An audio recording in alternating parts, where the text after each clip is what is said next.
सिद्धार्थ बिन अब्दुल्ला कहते हैं कि हज़रत अबू उमामा ने हज़रत उमर बिन अबसा से पूछा कि आप किस बुनियाद पर यह दावा करते हैं कि इस्लाम में आपका चौथा नंबर है। उन्होंने फरमाया, मैं ज़माने जाहिलियत में लोगों को सरासर गुमराही पर समझता था और बुत मेरे ख्याल में कोई चीज़ ही ना थे। फिर मैंने एक आदमी के बारे में सुना कि वह मक्का में गैब की खबरें बतलाता है और नई नई बातें बयान करता है। चनाचा मैं ऊँटनी पर सवार होकर फ़ौरन मक्का पहुंचा। वहां पहुंचते ही मालूम हुआ कि हुज़ूर सल्लल्लाहु अलैहि वसल्लम छुप कर रहते हैं और आप सल्लल्लाहु अलैहि वसल्लम की कौम आप सल्लल्लाहु अलैहि वसल्लम के दर पे आज़ार और बेबाक है। और मैं बड़ी हलाजोई के बाद आप तक पहुंचा और मैंने अर्ज़ किया, आप सल्लल्लाहु अलैहि वसल्लम कौन हैं? आप सल्लल्लाहु अलैहि वसल्लम ने फरमाया, मैं अल्लाह का नबी हूँ। मैंने अर्ज़ किया, अल्लाह का नबी किसे कहते हैं? आपने फरमाया, अल्लाह की तरफ से पैगाम लाने वाले को। और फिर मैंने अर्ज़ किया, क्या वाकई अल्लाह ने आप सल्लल्लाहु अलैहि वसल्लम को पैगाम देकर भेजा है? आप सल्लल्लाहु अलैहि वसल्लम ने फरमाया, हाँ। मैंने अर्ज़ किया, अल्लाह ने क्या पैगाम देकर भेजा है? आप सल्लल्लाहु अलैहि वसल्लम ने फरमाया, अल्लाह ने मुझे ये पैगाम देकर भेजा है कि अल्लाह को एक माना जाए और उसके साथ किसी भी चीज़ को शरीक ना किया जाए और बुतों को तोड़ दिया जाए और सिला रहमी की जाए, यानी रिश्तेदार से अच्छा सलूक किया जाए।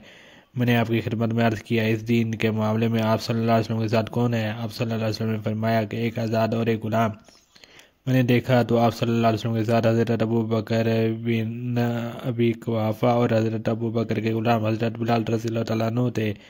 मैंने अर्ज़ किया, मैं आप सल्लल्लाहु अलैहि वसल्लम का इत्तबा करना चाहता हूँ, यानी इस्लाम को ज़ाहिर करके यहाँ मक्का में आप सल्लल्लाहु अलैहि वसल्लम के साथ रहना चाहता हूँ। आप सल्लल्लाहु अलैहि वसल्लम ने फरमाया, फ़िलहाल तुम्हारे साथ रहना तुम्हारी ताकत से बाहर है, इसलिए अब तुम अपने घर चले जाओ और जब तुम सुनो कि मुझे गलबा हो गया है तो मेरे पास चले आना। हज़रत उमर बिन अब्सा फरमाते हैं कि मैं मुसलमान होकर अपने घर वापस आ गया और हज़रत सल्लल्लाहु अलैहि वसल्लम हिजरत फरमा कर मदीना तशरीफ़ ले गए। मैं आप सल्लल्लाहु अलैहि वसल्लम की खबरें और आप सल्लल्लाहु अलैहि वसल्लम के हालात मालूम करता रहता था, यहाँ तक कि मदीना से काफ़िला आया। मैंने इन लोगों से पूछा कि वह मक्की आदमी जो मक्का से तुम्हारे यहाँ आया है उसका क्या हाल है? उन लोगों ने कहा कि उनकी कौम ने उनको कत्ल करना चाहा लेकिन वो कत्ल ना कर सके और नुसरत इलाही उनके और कौम के दरमियान रुकावट बन गई और हम लोगों को इस हाल में छोड़कर आए हैं कि सब आपकी तरफ लपक रहे हैं। हज़रत अमरो बिन अबसा कहते हैं कि मैं अपने ऊँट पर सवार होकर मदीना पहुंचा और हाजिर होकर अर्ज़ किया, या रसूलुल्लाह, क्या आप सल्लल्लाहु अलैहि वसल्लम मुझको पहचानते हैं? आप सल्लल्लाहु अलैहि वसल्लम ने फरमाया, हाँ, क्या तुम वही नहीं हो जो मक्का में मेरे पास आए थे? मैंने अर्ज़ किया, जी हाँ, मैं वही हूँ। इसके बाद मैंने अर्ज़ किया, या रसूलुल्लाह, जो कुछ अल्लाह ताला ने आप सल्लल्लाहु अलैहि वसल्लम को सिखाया है और मैं नहीं जानता हूँ उसमें से कुछ आप सल्लल्लाहु अलैहि वसल्लम मुझे सिखा दें। इसके बाद हदीस का काफ़ी हिस्सा अभी बाकी है। हज़रत उमर बिन अब्सा की एक हदीस और भी है जिसमें ये मजमून है कि मैंने अर्ज़ किया, अल्लाह ताला ने आप सल्लल्लाहु अलैहि वसल्लम को क्या पैगाम देकर भेजा है?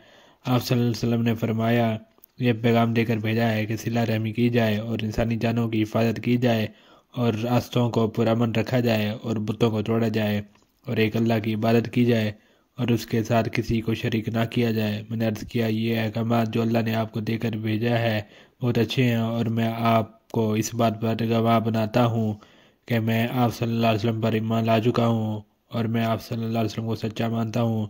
क्या मैं आप सल्लल्लाहु अलैहि वसल्लम के साथ ठहर जाऊँ या आप सल्लल्लाहु अलैहि वसल्लम जो मुनासिब समझें?